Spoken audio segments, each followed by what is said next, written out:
Hey guys, it's me again with a new I Am Fun Size for you. It's been a little while since I've done one of these with just you guys and me. We've had a lot of really exciting guests on, and I hope you've enjoyed hearing their words and hearing their bits of inspiration for you.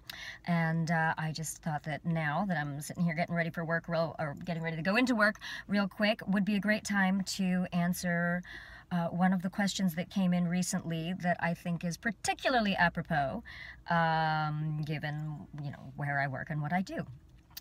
Someone asked, what can they do to stop comparing themselves to other artists?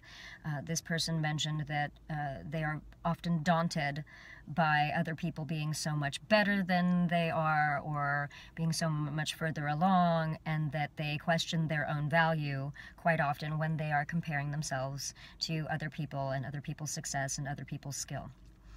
Well, I have a lot of thoughts on this, as you guys can imagine.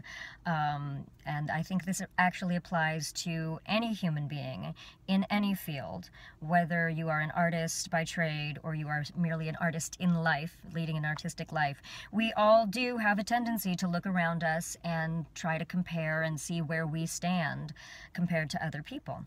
However, here's the problem.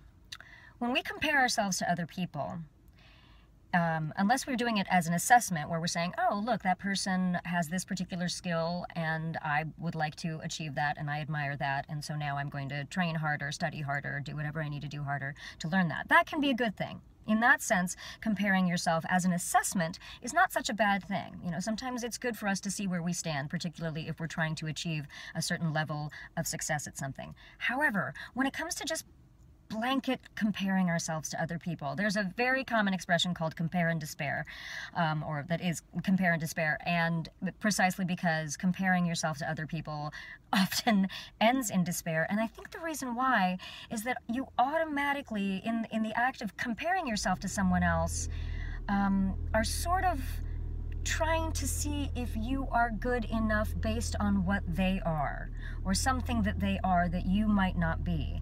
And the problem there is that you aren't actually valuing what you are.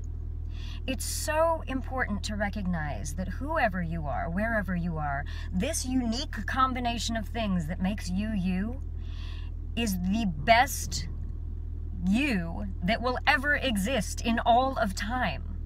And that is a valuable thing. What makes you unique makes you valuable. And that's not going to look exactly like someone else, or sound exactly like someone else, or have the same skills as someone else. And particularly when you're dealing with art, which is very subjective, it's very important to be focusing on what you are and not what you're not. So yes, there are always going to be artists, there are always going to be actors who are better than me, and there are always going to be actors who are worse than me. Somewhere in the middle is where I live. But if I sit there and compare myself all the time and I say, oh my God, she's so much better than me, I should really not be doing this, then my unique gift, and thereby in this comparison, your unique gift, is lost. One of my favorite quotes is it's a very long one. It's on my website if you want to check it out, anjalibhamani.com. But it's by Ines DeMille to Martha Graham when they were talking about their art. And I'm going to paraphrase it horribly right now, but one of the things that she says is, it is not your job to judge it, to judge what you put out there. It is not your place to judge it.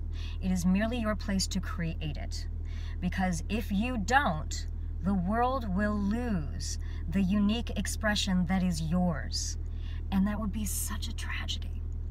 So rather than saying, I'm going to stop comparing myself to other people, maybe you start looking at other people and assessing things that you might want to do better and how you can learn from them. But don't sit there and look at someone else and say, because they are successful, because they are prettier, taller, shorter, anything, whatever it is, because they are them, that you are less you. What you have to offer this world is absolutely extraordinarily valuable because it's you. And no one else can offer what you have to offer. So figure out what your unique quality is and what you give to the world that's special. And I guarantee you, the more you value it, the more the rest of the world is going to value it, because the more you are, the brighter you shine. It's just kind of a way of life. So I hope that helps, and I hope that helps anyone else out there today who might be looking in another direction and judging themselves a little harsher, more harshly than they should be.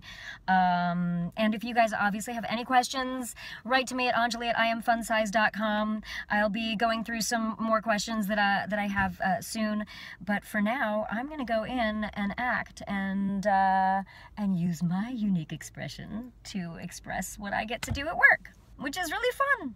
Okay guys, we'll talk to you soon. Bye.